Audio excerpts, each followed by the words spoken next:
Thank you so much, you guys. I am so excited. I cannot believe we sold this out on a Monday night. You guys are the best. I am so excited to be here. My name is Tiffany Moon, MD.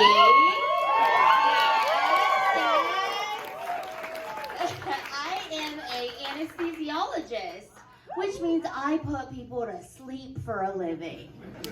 So if some of these jokes aren't really that good and y'all start getting a little drowsy, that just means I'm really good at my job. Okay? Anesthesia is really cool, but I will admit it gets a little bit lonely at times because my patients are asleep. And if I wanted someone to talk to, I have to wake them up in the middle of surgery. And generally, they don't like that. So I just tell jokes to my patients after they're asleep. And I think they think they're funny. I should let you guys know that tonight, right here on this stage, is my second time ever doing stand-up comedy. So,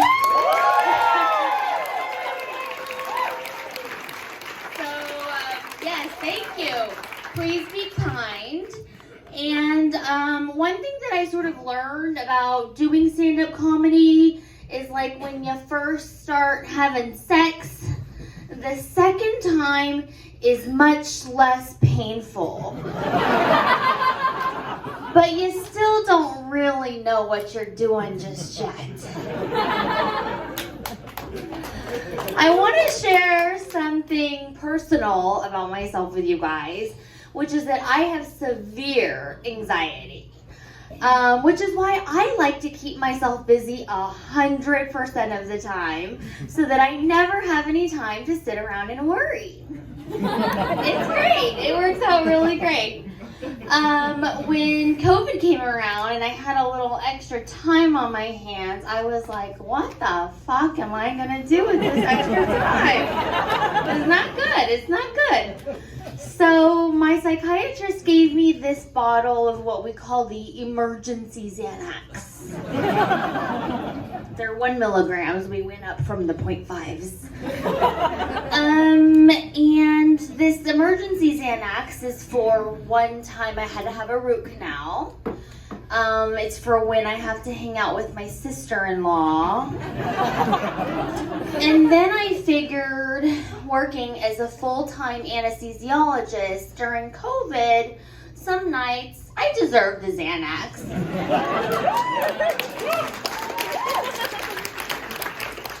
Well, you know, popping Xanax like Skittles isn't really a good look. So after a couple of weeks, I was like, I need to figure out a healthier way to relieve my stress and anxiety. So I went down to the basement of my house and I started tinkering around with essential oils and making candles. Pretty soon, I had a whole entire candle line, and I was like, I'm gonna name it aromasthesia after aromatherapy and anesthesia. It's cute, right? Woo! Trademarked it. Yeah, my lawyer was all about trademarking that. And I named all of my candles after important anesthetic medications, such as propofol, ketamine, and crystal meth. But don't worry, my candles will not make all your teeth fall out. They will not. They will not. So I put them online, and the sales were doing pretty good because I guess we were during quarantine. No one was doing anything. And if you're going to be stuck at home, it might as well smell nice, right? So the sales were popping, and I was like, I'm feeling good about myself. Then one day my lawyer calls me, and he's like, Tiffany, please tell me that you do not have a candle on sale on your website called Propofol with a picture of Michael Jackson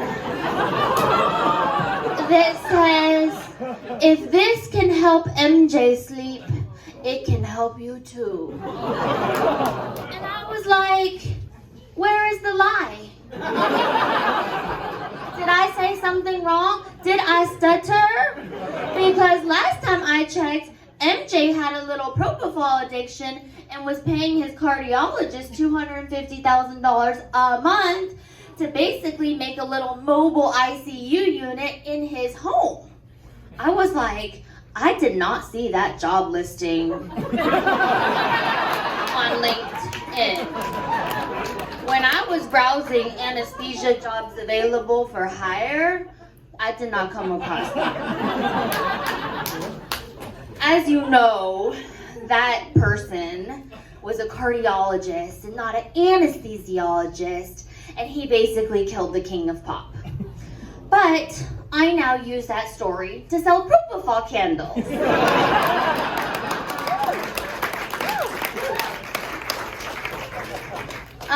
I also kind of speak to my husband through candle. Just go with me here. There's certain candles that have certain connotations that evoke olfactory memories, which is why, you know, when you smell your grandma's apple pie and it kind of hits you in your olfactory receptors, it just takes you back to like 1992 eating pie at grandma's house. So there's a couple of candles that when my husband gets home from work, he knows what's up. There's me so hungry because I don't cook. He's the chef in our family. And then there's me so tired, which means leave me the fuck alone. Married women in here, I'll let you know which one that is, and you can buy that to teach your husband that when that smell hits him, he's just not going to talk to you for the rest of the night. And then there's his favorite, which is me so horny, which when he gets home and that scent hits his nose, he knows he's gonna get some that night. I'll tell you that one too. So some of you may recognize me from this little TV show called The Real Housewives of Dallas.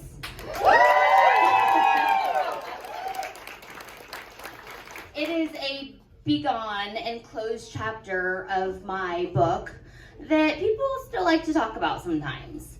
And people will say, Tiffany, what the hell were you thinking joining that show? And I'm like, I thought it would be fun.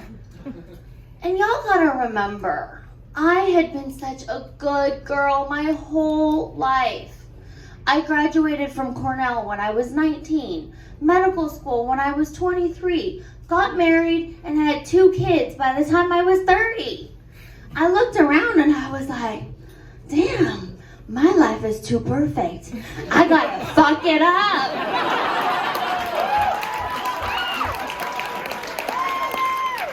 And I did.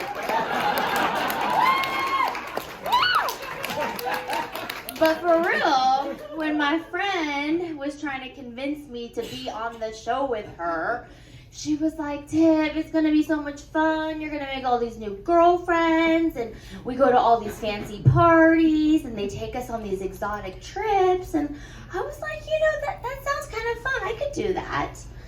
Well, instead, I felt like I had walked onto the set of Mean Girls. My fancy exotic trip was to Oklahoma.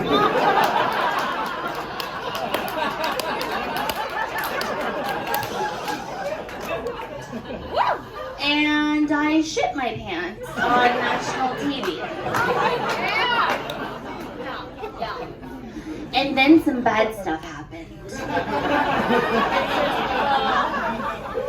I made a TikTok about my mom throwing a shoe at me when I didn't make a perfect SAT score. And one of my castmates saw it and she was like, "That's stereotyping your own culture. That's so racist." And I was like, "I'm racist for making fun of my own mom about my own race? What?" But then her husband proceeded to go on Twitter and say that anti-racism is racism. Huh? And you wonder why I didn't want to do another season. It's so strange how that happened. So, speaking of weird things that happen, it all started over a chicken foot. And they're like, you're telling me that this whole Housewives drama started because of chicken feet? And I'm like, sadly, yes. I took the girls to dim sum, and one of my favorite dishes is chicken feet, and I really was excited for them to try it. Well, they were not as excited. They were like, "Oh my god, that's so gross. Is that a foot? Ooh, I cannot. Ooh, do you have a barf bag?" And I was like, "Bitch, come on now. I know that you done had nastier things in your mouth than a chicken foot, 'cause I seen your husband."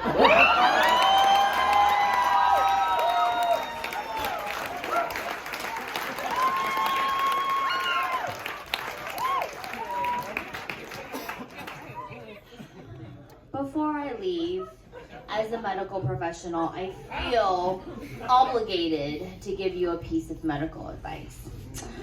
Y'all would not believe the things that I have seen pulled out of people's buttholes.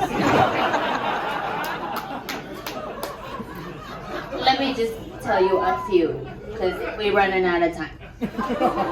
Cucumbers, a slice of salami, a flashlight, dildos, those, whatever, and a Barbie.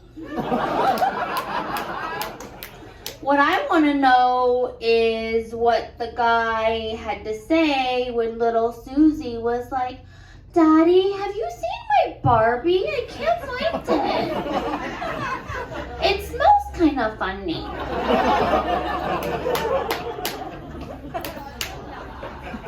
And the story is always the same. Always. It was late at night. There may have been some alcohol. They were on a step stool, reaching for something from the cupboard, lost their balance, and slipped and fell. While naked. And there was this cucumber on the floor, standing upright, completely coated in Vaseline. And that's how it happened. Really. So as I depart this wonderful audience tonight, I just want to urge you that if any of you ever have the urge to fall on any lubricated household objects, please make sure that it has a string on the end of it.